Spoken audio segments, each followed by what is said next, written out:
কিন্তু যখন বিজয় হলো তখন দেখা গেল সমস্ত রাজনৈতিক দলগুলো সাইডলাইন। 14টা দল মিলে বসলো প্রধান উপদেষ্টার সঙ্গে, সেইখানে 2000 প্রস্তাব দেওয়া হয়েছে। মানুষ মনে করে ভাই আগে ভোটের আগে ভালো ভালো কথা বলে, ভোটের পরে দেখবে যে সব ভুলে গেছে, অতীত তাই বলেছে। এই জন্য এইবারে দেখছি একটা সার্ভে হয়েছে, ব্র্যাক ইউনিভার্সিটি করেছে। যদি সার্ভের উপরে আমার একটু সন্দেহ আছে, তারপরে আমি মনে করি যে বলেছে 71% লোক এখন এই গভর্নমেন্টকে সাপোর্ট করে।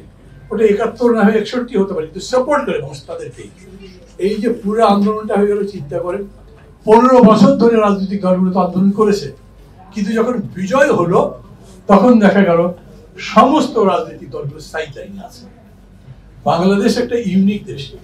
এই দেশে সরকারের বিরুদ্ধে আন্দোলন হয়েছে, সরকারের পরাজয় হয়েছে, বিরোধী দলের নেতা পলায়ন করেছে। আবার এইখানে হচ্ছে যে এত বড় আন্দোলনের পরে দেখা যাচ্ছে যে সরকার চলে গেছে, কিন্তু মূল দল সহ রাজনৈতিক দলগুলো সাইড লাইনে আছে। এটা এই কারণেই যে রাজনৈতিক দলের উপরে মানুষের ওই বিশ্বাস হয়নি। অতএব কেউ যদি আমাকে বলেন, আচ্ছা আপনি কি মনে করেন প্রধানমন্ত্রী 2 বছরের বেশি থাকতে পারবে, 2 টার্মের বেশি থাকতে পারবে, ঠিক? আমি বলবো ঠিক। যদি বলেন আপনি প্রপোর্শন মানে রিপ্রেজেন্টেটিভ বেসিস মানে সংখ্যানুপাতিক ভোট চান, আমি বলবো এটাও ঠিক। সরকার যদি এই রকম 5টা চয়েস অনুযায়ী দেশের কনস্টিটিউশন সংবিধান সংশোধন করে, তার পক্ষে থাকবেন? আমি পক্ষে আছি, সাকি নাই পক্ষে, মঈন ভাই নাই, তখন কি হবে? 14টা দল মিলে বসলো প্রধান উপদেষ্টার সঙ্গে, সেইখানে 2000 প্রস্তাব দেওয়া হয়েছে। আচ্ছা 2000 প্রস্তাবের এখন সংশ্লেষণ কিরকম করে হবে? এটা সাম আপ করবেন কিভাবে? কোন জিনিসগুলো গ্রহণ করা হবে? সমালোচনা যাই করি এই এই অন্তর্বর্তী সরকারের, এই অন্তর্বর্তী সরকারই এখন ড্রাইভিং সিটে আছে, এবং আপনি মানেন বা না মানেন শেষ সিদ্ধান্তটা তারাই দেবে। রোড ম্যাপের কথা যে বলছেন, রোড ম্যাপ হয়তো দেওয়া হয়েছে, 6টা কমিশন করবে তারা। আমি মনে করি আরো 2-একটা কমিশন করা দরকার, যেমন লোকাল গভর্নমেন্টের উপর করা দরকার ছিল, ডিসেন্ট্রালাইজেশনের উপর করা দরকার, আরো হয়তো করবেও, তারপরে করতে পারে। এটাই একটা রোড ম্যাপ। তারা এই মাসের মধ্যে কমিটিগুলো করবে, আগামী 3 মাসের মধ্যে তাদের প্রপোজাল দেবে, তারপরে সেটা নিয়ে কথাবার্তা হবে। সেই কথার সময় কথা বলতে থাকেন, মন খুলে প্রাণ খুলে কথা বলেন। আগে তো বলতে পারতাম না। ডক্টর ইউনূস বলছেন যত পারেন করেন। আমাদের উপরে ডিজিএফআই রেস্ট্রিকশন ছিল, টেলিভিশনে কথা বলা যেত না, টেলিভিশনের লোকজনকে ডেকে বলতো এটা কেন বলা হলো, কারো চাকরি খেয়ে দিত। এখন ডিজিএফআই ডেকে বলেছে যা ইচ্ছায় আপনারা প্রচার করতে পারেন, কোনো অসুবিধা নেই। তার মানে বাঘ ব্যক্তি সংগঠন স্বাধীনতা এখন স্বীকৃত। অতএব কথা বলতে হবে, এইটা আমাদের জন্য একটা বিরাট ডেভেলপমেন্ট। আপনারা যদি মনে করেন, আমি যদি মনে করি, অনেকেই আমরা বলছি এই সমস্ত কথা নিয়ে একটা জাতীয় ঐকমত্য তৈরি করতে হবে, আমি সরি, এটা হবে না। একজন ইসলামিক কনস্টিটিউশন চায়, একজন সেকুলার কনস্টিটিউশন চায়, কোনো পয়েন্ট আছে তাকে মিট করবার নাই।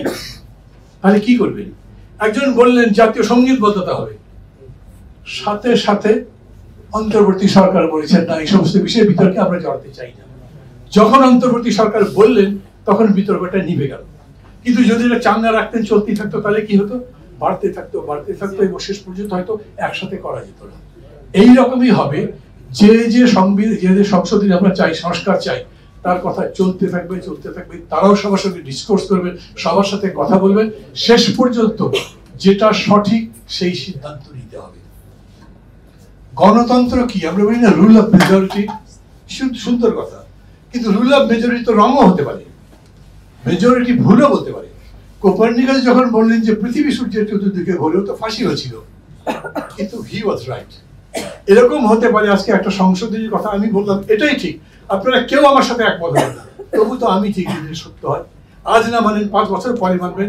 এই জন্যই গণতন্ত্র কেবল রুল অফ মেজরিটি নয়, গণতন্ত্র একই সাথে সত্য অনুসন্ধান করে, গণতন্ত্র সুন্দরের পক্ষে থাকে, গণতন্ত্র ওই প্রচেষ্টা প্রতিরত করতে থাকে ব্যাপক মানুষের মতামত নিয়ে যাতে সত্যের কাছে পৌঁছতে পারি, যেটা আমার জীবনকে, সমাজকে, রাষ্ট্রকে আরো উন্নত করে। এখন যে লড়াই, আমি আবার বলি 5 তারিখে 5ই আগস্ট আমাদের রক্তদানের বিরাট একটা আন্দোলন শেষ হয়েছে। এখন যে পর্যায়ে সেটা হচ্ছে কনস্ট্রাকশনের, এবং এই লড়াইটা একদম বেসিক্যালি ইন্টেলেকচুয়াল লড়াই, থিওরিটিক্যাল লড়াই, পলিটিক্যাল লড়াই।